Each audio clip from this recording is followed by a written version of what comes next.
व्यापारी सुरक्षा फोरम व्यापार मंडल द्वारा होली मिलन कार्यक्रम का आयोजन धूमधाम से किया गया। व्यापारी सुरक्षा फोरम व्यापार मंडल द्वारा होली मिलन कार्यक्रम का आयोजन किया गया, जिसमें व्यापारियों ने एक दूसरे को होली की शुभकामनाएं दी। नुमाइश कैंप में व्यापारी सुरक्षा फोरम व्यापार मंडल के द्वारा आयोजित होली मिलन कार्यक्रम में व्यापारियों ने चुटकुलों का आनंद लेते हुए होली के गानों पर जमकर थिरके। व्यापारी सुरक्षा फोरम व्यापार मंडल के जिलाध्यक्ष नरेश धीमान ने कहा, होली का पर्व भाईचारे के साथ मनाकर होली का जमकर आनंद लें। जी, आपका नाम और आज क्या कार्यक्रम आयोजित किया गया है? आज क्योंकि हमारा एक पावन पर्व होली का पावन पर्व आने वाला है, तो आज अपने पदाधिकारियों के साथ एक सूक्ष्म रूप में व्यापारी सुरक्षा फोरम संस्थान रजिस्टर्ड व्यापार मंडल की ओर से ये होली का कार्यक्रम फूलों की होली और चंदन के तिलक की होली के साथ हम लोगों ने मनाया है। और इसमें जो कार्यक्रम के संयोजक रहे हमारे युवा के जिलाध्यक्ष भाई संदेश खुराना जी, मैं इन्हें भी बधाई देता हूं कि बहुत ही सूक्ष्म टाइम में इन्होंने सभी को आमंत्रित किया और एक अच्छे प्रोग्राम की व्यवस्था दी। मैं अपनी तरफ से अपने राष्ट्रीय अध्यक्ष अशोक गोयल जी की ओर से और सभी सम्मानित पदाधिकारियों की ओर से सभी जनपद वासियों को, नगर वासियों को होली की शुभकामनाएं देता हूं और सभी से निवेदन करता हूं कि ये त्यौहार शांति व्यवस्था के साथ मनाएं। आसपास और अपने बाजारों में, अपने मोहल्लों के अंदर कोई भी ऐसी घटना ना हो ना पाए और उसकी तुरंत पुलिस को सूचना करे। शांति व्यवस्था ही हमारा जीवन है, शांति व्यवस्था के साथ ये त्यौहार मनाए।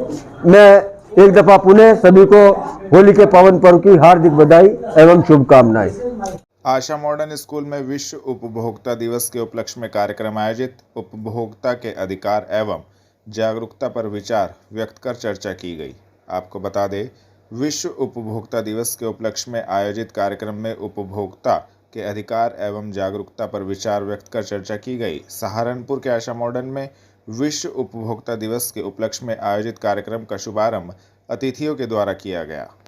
देवबंद एवं नागल क्षेत्र में खाद्य विभाग टीम ने त्योहारों के दृष्टिगत चलाया विशेष चेकिंग अभियान की कार्रवाई। आपको बता दें, खाद्य विभाग टीम द्वारा जिलाधिकारी के निर्देशों के क्रम में त्योहारों के दृष्टिगत जगह जगह खाद्य पदार्थों के नमूने लिए गए। विशेष चेकिंग अभियान चलाया गया, जिसके अंतर्गत नागल में टीम ने नमकीन की फैक्ट्री में नमूने लिए। नागल क्षेत्र में श्रवण किराना स्टोर से कचरी के नमूने लिए गए। फरीद क्रेशर पर सरसों के तेल के नमूने लिए गए। इसके पश्चात टीम ने एसडीएम देवबंद के साथ मिलकर राजूपुरा में महबूब रसगुल्ला फैक्ट्री पर चेकिंग की, जहां पर गंदगी में रसगुल्लों का निर्माण किया जा रहा था। इसी के चलते खाद्य विभाग की टीम ने 20 क्विंटल रसगुल्लों को जब्त कर उनको नाली में बहा दिया। ग्राम रादौड़ निवासी महिला की डॉक्टर की लापरवाही के चलते हुई मौत। परिजनों ने शास्त्री नगर स्थित अस्पताल पर काटा हंगामा। आपको बता दें, शास्त्री नगर स्थित डॉक्टर अंजू सहगल के यहां थाना तीतरो क्षेत्र निवासी ममतेश का इलाज जुलाई माह में हुआ था। डॉक्टर के द्वारा सही इलाज नहीं किया गया, जिसके चलते ममतेश की मौत हो गई है, जिसको लेकर पीड़ित परिजनों का आरोप था कि डॉक्टर द्वारा मृतक महिला का ऑपरेशन सही नहीं किया गया। परिजनों ने डॉक्टर के अस्पताल पर डॉक्टर के विरुद्ध कार्रवाई की मांग को लेकर जमकर हंगामा काटा तथा संबंधित जानकारी दी। अब मेरा नाम है अर्जुन सैनी। मैं जो ये मंतलेस है इनका पोता लगता हूँ। और जो मेरी दादी है ये आई थी अंजू हॉस्पिटल में, और ये आई थी 7 महीने पहले। जो आई थी ना, इनके ऑपरेशन हुआ था पित्त की थैली का। तो इसमें ना ऑपरेशन करते टाइम इनके पेट में एक रुई और है पट्टी, वो मिल गई अंदर से। तो उनकी दिक्कत आओगी। हम इनको दवाई खिलाएंगे। दवाई खिलाने के बावजूद तो इनके पेट बढ़ता चला गया। तो हम दोबारा एनजी हॉस्पिटल में ले गए इसको। तो दोबारा इन्हें बोल इसके पेट में कुछ नहीं है, गैस बन नहीं है। फिर उनको हमारे को उन्हें धक्का देकर बाहर से निकाल दिया। फिर हमारे को तकलीफ हुई। फिर हम इसको वहाँ से हरियाणा के हॉस्पिटल में, प्रेम हॉस्पिटल में लेके गए हैं। वहाँ पे जो देख गए ना, तो हमें जैसे सर्जरी करवाई। तो सर्जरी कराने के बाद इसके पेट में से जहाँ पे ना पेट में से वो लिकड़े हैं अंदर से रुई और पट्टी। तो इसके कारण हमारी दादी की डेथ हो गई। अब हम ये चाहते हैं कि अंजू हॉस्पिटल है जो इसका बंद होना चाहिए, और जो क्या नाम की अंजू पे मुकदमा चलना चाहिए। इसको जेल जाना चाहिए, इसका लाइसेंस जब्त होना चाहिए, इसके अस्पताल में ताला लगना चाहिए। ये हमारी विनती है आप सबसे। प्रशासन ने हमारे से बात की है इनकी क्या नाम की इन्होंने मुकदमा कर दिया है हमने, अब 3-4 दिन का टाइम दीजिए, उसके बाद अंजू सहगल जेल के सलाखों के पीछे होगी। जी हाँ, ये गांव है रादौर, थाना पीपरो क्षेत्र के अंदर पड़ता है। इसमें एक व्यक्ति हैं मांगे राम, जिनके द्वारा ये आरोप लगाया जा रहा है कि उनकी पत्नी जो मंटेश है उनका इलाज जुलाई माह में ये डॉक्टर अंजू सहगल हैं उनकी क्लिनिक में हुआ। उनको पेट दर्द की शिकायत थी, उसके बाद उसमें कोई कमी नहीं आई, तो उसके बाद इन्होंने अपना इलाज पानीपत हरियाणा सरकारी अस्पताल में करवाया, जहाँ पे इनकी कल मृत्यु हो गई इलाज दौरान।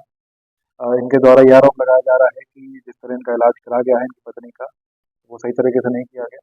उनका ये भी आरोप है कि जब इलाज के दौरान उनके पेट में जब ऑपरेशन किया गया था, कुछ चीज़ें हैं जो उनके पेट के अंदर ही रह गई, जिसकी वजह से इन्फेक्शन फैला और जिनकी वजह से उनकी मृत्यु हो गई है। उनके द्वारा एक तहरीर दी गई है और सीएमओ साहब के द्वारा भी आश्वासन दिया गया है कि इसमें उच्च स्तरीय कमेटी बनेगी और अगर कोई इलाज के दौरान इसमें गलती पाई जाती है तो उसमें कार्रवाई आगे की जाएगी।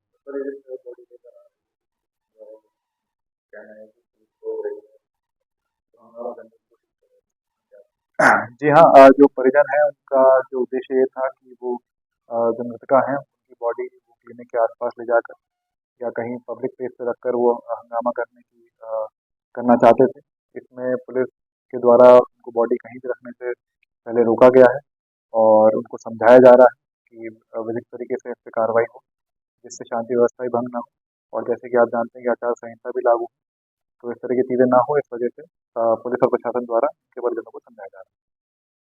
कलेक्ट्रेट परिसर स्थित सदर मालखाने का वरिष्ठ पुलिस अधीक्षक ने किया औचक निरीक्षण, दिया आवश्यक दिशा निर्देश। आपको बता दें, वरिष्ठ पुलिस अधीक्षक डॉक्टर विपिन ताड़ा द्वारा पुलिस अधीक्षक नगर के साथ कलेक्ट्रेट परिसर स्थित सदर मालखाने का औचक निरीक्षण किया गया। निरीक्षण के दौरान सभी व्यवस्थाओं का जायजा लिया गया तथा मालखाने की देखरेख में नियुक्त मुख्य आरक्षी देवेंद्र पवार, महिला आरक्षी राखी को वरिष्ठ पुलिस अधीक्षक द्वारा 500 रुपए के नगद पुरस्कार से सम्मानित किया गया।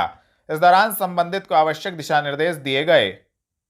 हलालपुर में ट्रैक्टर ट्रॉली की चपेट में आने से 6 वर्षीय बच्ची की हुई मौत, 4 वर्षीय बच्ची गंभीर रूप से घायल। आपको बता दें, थाना कोतवाली देहात क्षेत्र के हलालपुर में तेज रफ्तार से जा रही ट्रैक्टर ट्रॉली की चपेट में आने से 6 वर्षीय बच्ची की मौके पर ही दर्दनाक मौत हो गई, तो वहीं 4 वर्षीय बच्ची गंभीर रूप से घायल हो गई है। आरोपी ट्रैक्टर ट्रॉली चालक हलालपुर का ही रहने वाला है, जो ट्रैक्टर ट्रॉली छोड़कर मौके से फरार हो गया। सूचना मिलते ही मौके पर पहुंची पुलिस ने मृतक बच्ची के शव को कब्जे में लेकर पोस्टमार्टम हेतु भिजवा दिया है। पुलिस आगे की कार्रवाई में जुट गई है। जी, अभी दोपहर को सूचना मिली है कि देहात कोतवाली क्षेत्र अंतर्गत हलालपुर गांव है, जिसमें एक ट्रैक्टर ट्रॉली बहुत तेज रफ्तार से आ रही थी, जिसकी चपेट में आकर 2 छोटी बच्चियां उसकी चपेट में आई और घायल हो गई। एक जो बच्ची है उसकी ऑन द स्पॉट डेथ हो गई है और दूसरी इस टाइम क्रिटिकल हालत में और हॉस्पिटल में एडमिट है। तुरंत वहाँ पे पुलिस पहुँचती है और जो जिस बच्ची की डेथ हो गई है उसकी बॉडी को पीएम के लिए भिजवा दिया गया है। जो ट्रैक्टर ट्रॉली मौके से मिली थी उसको जब्त कर लिया गया है और इसमें आगे की विधिक कार्रवाई कराई जा रही है। जी, गांव हलालपुर की ही रहने वाली है और जिस ट्रैक्टर ट्रॉली से इनका एक्सीडेंट हुआ है वो ट्रैक्टर ट्रॉली भी गांव हलालपुर की ही बताई जा रही है। गांव पापड़े की रसूलपुर निवासी कर्ज से परेशान किसान ने फांसी लगाकर की आत्महत्या, पुलिस ने शव पोस्टमार्टम हेतु भिजवाया। आपको बता दें, थाना गागलहेड़ी क्षेत्र के गांव पापड़े की रसूलपुर निवासी किसान विनोद ने बैंक के कर्ज से परेशान होकर खेत में फांसी लगाकर आत्महत्या कर ली। सूचना मिलते ही मौके पर पहुंची थाना गागलहेड़ी पुलिस ने मृतक के शव को कब्जे में लेकर पोस्टमार्टम हेतु भिजवा दिया है। मृतक के परिजनों का आरोप है कि मृतक किसान विनोद ने बैंक से कृषि कार्ड पर लोन लिया हुआ था, जिसको लेकर लगातार बैंक कर्मियों द्वारा किसान को परेशान किया जा रहा था। थाना गागलहेड़ी पुलिस ने संबंधित मामले में मुकदमा पंजीकृत कर आगे की कार्रवाई शुरू कर दी है। राजेश कुमार जी, पूरा क्या मामला है?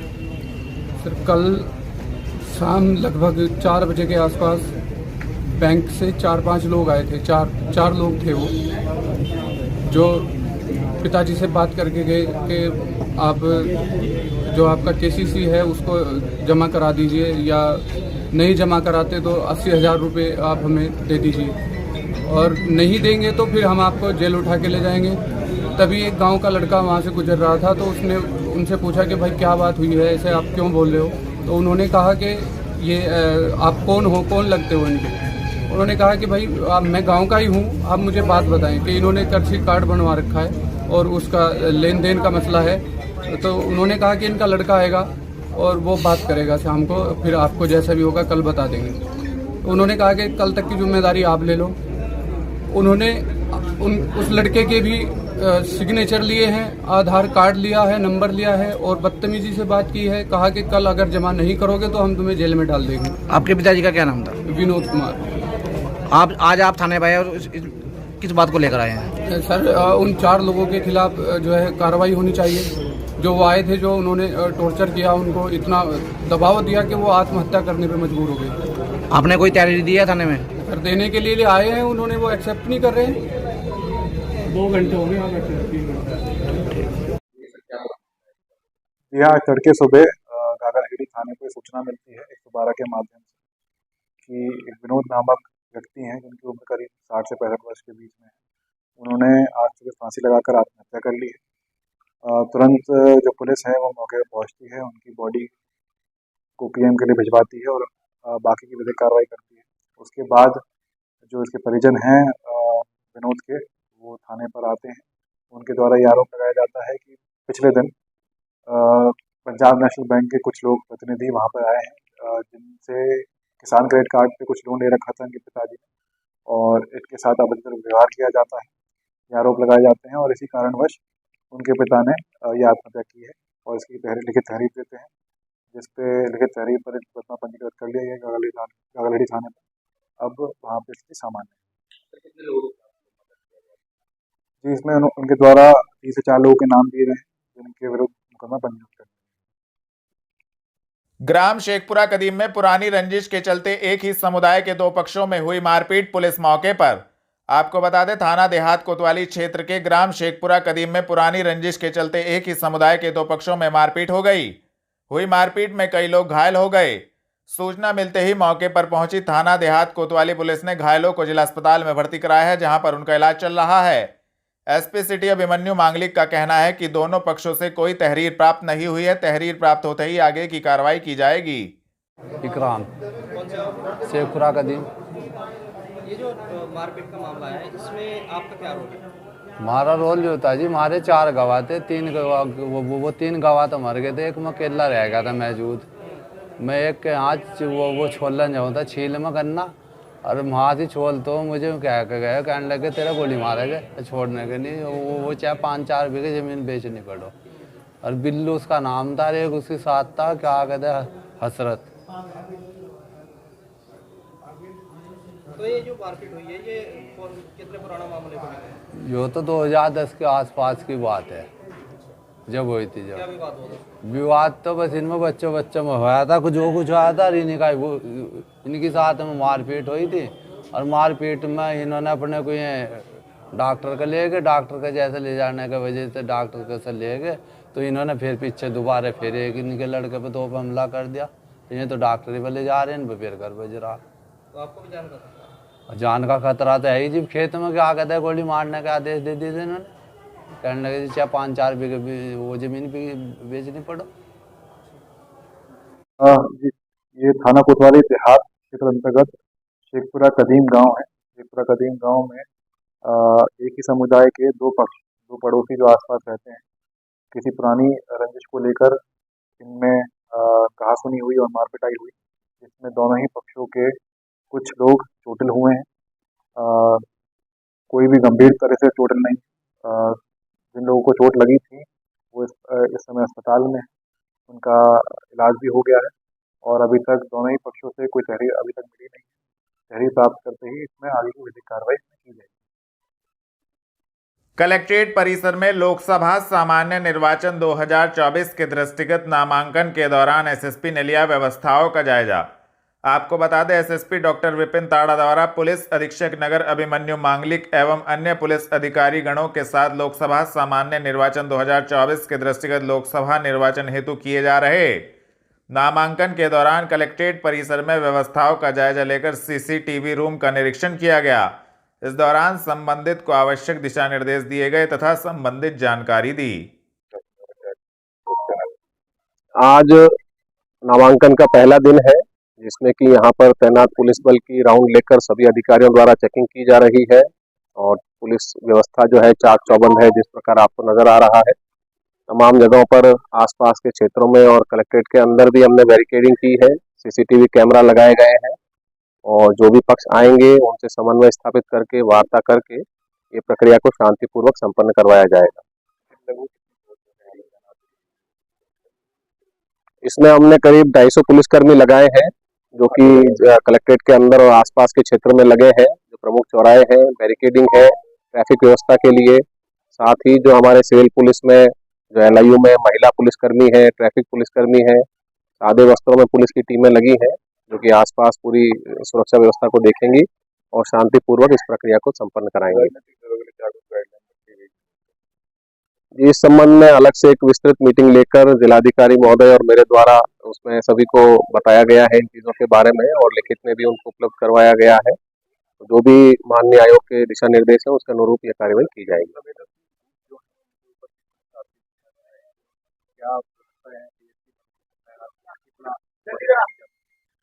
ये बूथ जो संवेदनशील है उनको कुछ चिन्हित किया गया है पूर्व के विवाद के आधार पर और इसमें हमने कॉन्फिडेंस बिल्डिंग मेजर्स के तहत जो हमारी CAPF हमको अभी मिली है, जो केंद्रीय सुरक्षा बल मिला है, उसको हमने भ्रमण करवा रहे हैं इन क्षेत्रों में और जो लोग हैं उनसे भी, स्थानीय लोगों से, जनप्रतिनिधियों से उनकी वार्ता करवा रहे हैं। जो असामाजिक आपराधिक तत्व हैं उनसे भी बुलाकर पूछताछ की जा रही है और जो निरोधात्मक कार्यवाही है आवश्यकता अनुसार वो की जा रही है। जो सुरक्षा बल है उनसे भी जो असामाजिक तत्व है उनको मिलवाया जा रहा है आपराधिक तत्वों को और जो निर्देश है उसके अनुरूप इसमें पूरी कार्यवाही होगी। सभी को हमारा CUG नंबर उपलब्ध करवाया गया है, कहीं कोई किसी को समस्या आती है तत्काल किसी भी समय फोन पर सूचित कर सकते हैं।